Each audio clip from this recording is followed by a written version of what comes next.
this is Camilla. I'm an independent Jamberry consultant, and I also do a lot of different designs through the Nail Art Studio. I'm going to show you how to use it today. So I like to use Google Chrome. As you can probably tell, I have a Mac, and so in Safari, I don't know, I just have trouble with Safari and the Art Studio. So go ahead and go to jamberry.com. Okay, so once you're on the general shop page, go to Nail Art Studio and then go to Get Started Now, and it automatically logged me in because I have it saved. And as you can tell, I have a few designs already. I've been working on this for a little while, so it's definitely become a passion of mine. So when you're ready to create a new one, click on Create New Design. And before we continue, I just want to kind of explain some of the guides that they give you. So each one is going to have its own little template, from toenail to the size of your pinky. Sometimes I find actually this is a good size for some of your toes as well. So basically it cuts it into 4. And what I like to think is that I try to think of my own nail when I design nail wraps. Because for me, I have really short nails. So usually I used to design, thinking that half of the nail wrap would probably fit my nail. But I ended up realizing it was more of like right here. It was more of like, 3/4 or a half of this bottom part would actually fit my nail. So it's good to consider, how long your nail is. If you're trying to do like a photo that you took or something like that. If it's just a pattern, like dots or, lines of color, you probably don't have to think about that as much because it will look the same no matter what you do. So what I'm going to do here, I'm just going to explain some of these. So you can use objects. So if you want to have like a heart or like a star, or, they have a lot of flowers here, so you can do kind of floral design of your own. They also have this little snowflake here. So if you're in the mood to create like a snow theme nail wrap, you can definitely do that. This one's pretty cool. And then they have patterns. And a lot of these, you're probably familiar with some of these designs just from Jamberry's general catalog. I know they have one like this. They definitely have one like this I've seen. And the chevron one is one of their more popular designs. So you can kind of use some of the patterns that they already use into making your own. Let's say I want to make just this one.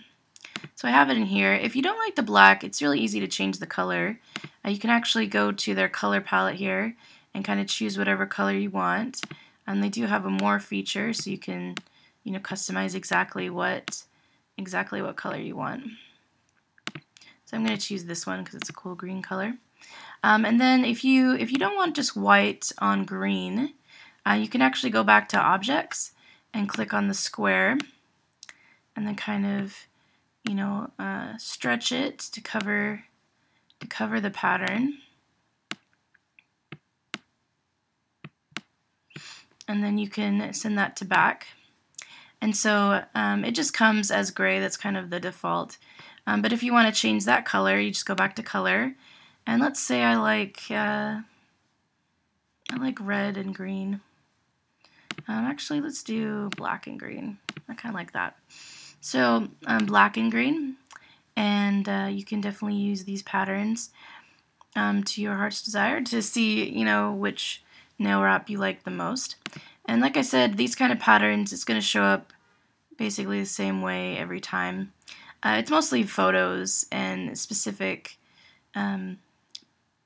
like pictures or graphic that you have to be aware of when you do that. I'm just going to go ahead and delete that.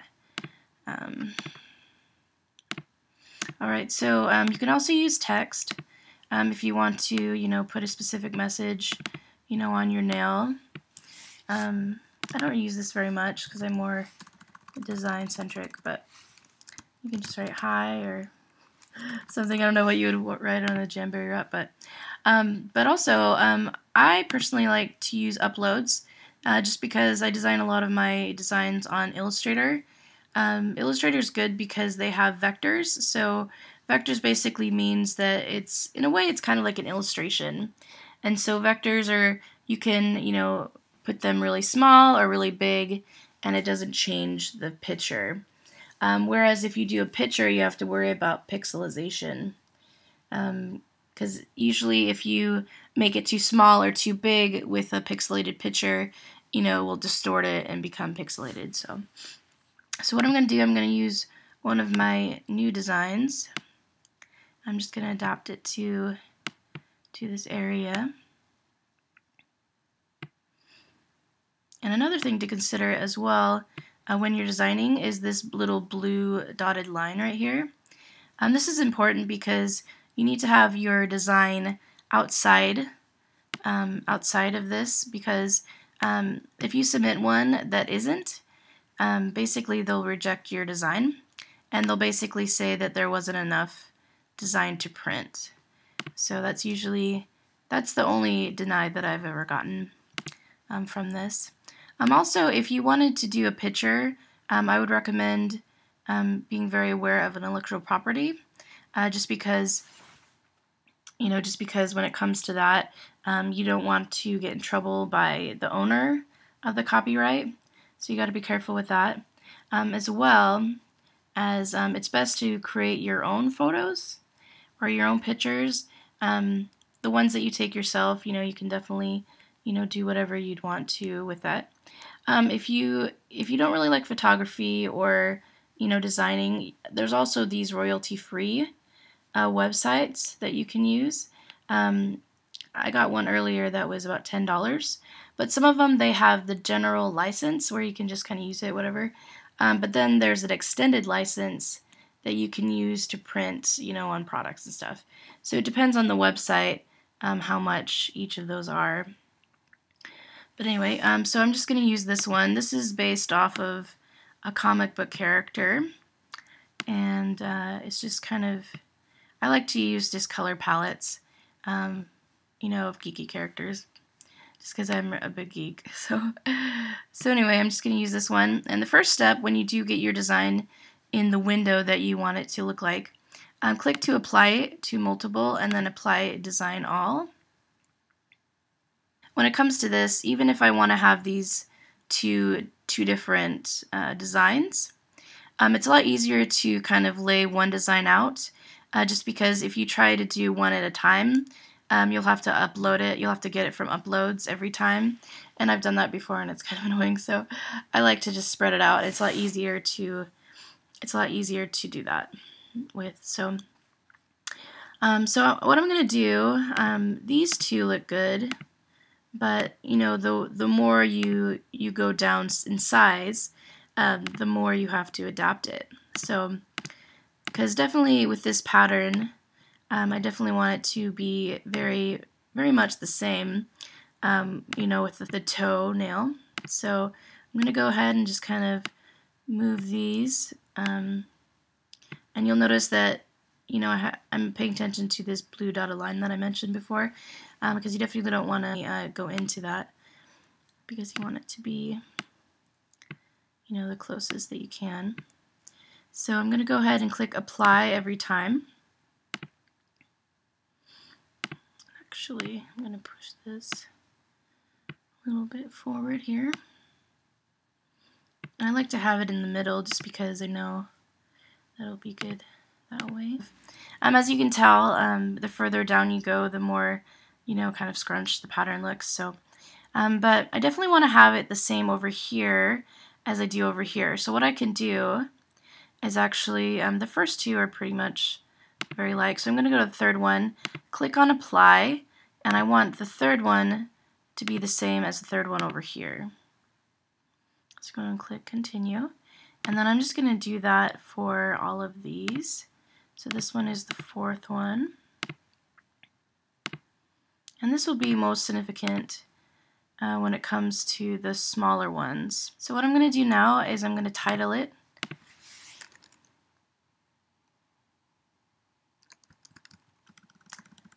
I'm going to title it Keeper. And click on here. So I like to do this. I'm starting to do this more. I didn't really do it before, but I'm starting to do this more because when you order, if you want to order multiple of your designs at once, this will tell you exactly what design it is. because it basically, if you don't title it, it just says it's untitled and it just has the number. My design is exactly the way I want it, so I'm going to go ahead and click preview. Okay, so when it gets to here, it's basically going to show you how it's going to show up in the mail. It's basically going to have, you know, all of the different templates that we talked about with your design on them. So if you do see anything, you know, like if there's any like white marks or anything on the side, make sure you go back and fix those and such like that. Usually by the time you get here though, especially with a pattern like this, you won't have that kind of problem. And I would recommend reading the terms and conditions because they do have a lot of rules that you have to follow when it comes to this. So I'm going to go and click on here, you know, just for video's sake. And every time you submit one, it's going to have this little screen come up. It's basically telling you the difference between, you know, colors. And this is kind of talking about what I was talking about before with, you know, the guides. So make sure that your design is outside, you know, of that blue dotted line, and make sure it doesn't look like this. If it looks like this, they're gonna reject it and say that, you know, there wasn't enough design to print. So that's the only design that I've ever gotten on here. So I'm gonna hit submit my design, and it's gonna submit it. So click on my designs, and like I said before, these are designs that I've already done. But I'm going to go ahead and go through the different categories they have. So they have this one, a work in progress. So this is basically where you're working on a design, but it's not quite ready for you to submit it. So it just saves it here for you, so you can go back to it at a later time. And then pending, you see this one that we just did here. This basically means that you've submitted it, but the team hasn't gone through, hasn't looked at your design. To kind of say, you know, approved or denied, or approved or rejected. So, so usually, at least in my experience, I believe I read this even, that they do approvals, I think, twice a week.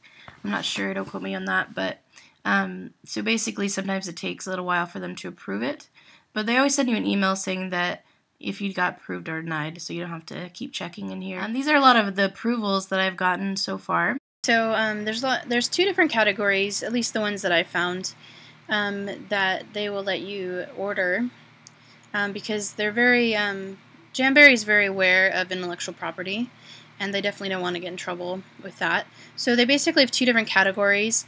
One of them is fan art, which basically means that they'll allow you to print one of them, but they won't let you mass produce them, basically.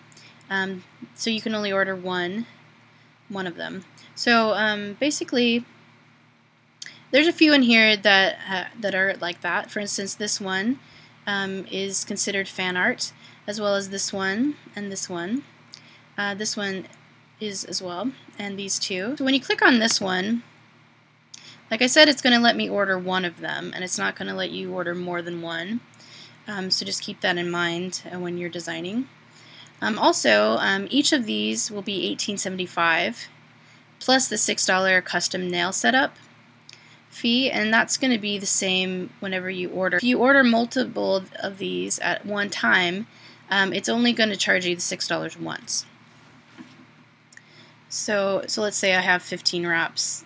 They're all going to be $18.75 plus $6 instead of $25 for each wrap, which is definitely good if you're trying to sell them like I am. Because $18.75 is a more manageable price than $25. So, alrighty, and then there's ones that are bulk, which basically means you can sell up to 25 of them. So this one is one of my bulk ones. So it has this drop down where I can order one or I can order 25 of them. So basically, like I said, you only, you know, now that I have, let's say, 14 wraps in my cart, it still only makes me pay the $6 once. So that's definitely a good thing. Hey, thanks for checking out my video today. I hope it helps answer any questions that you may have about the Nail Art Studio. And definitely, if you're interested in any of these designs, let me know, and I can definitely order them for you. I can also answer any questions that you may have if you need me to. I'm definitely here to help if needed. So just let me know, and I'm going to put my contact information in the credits, and I hope to hear from you soon. Have a good one.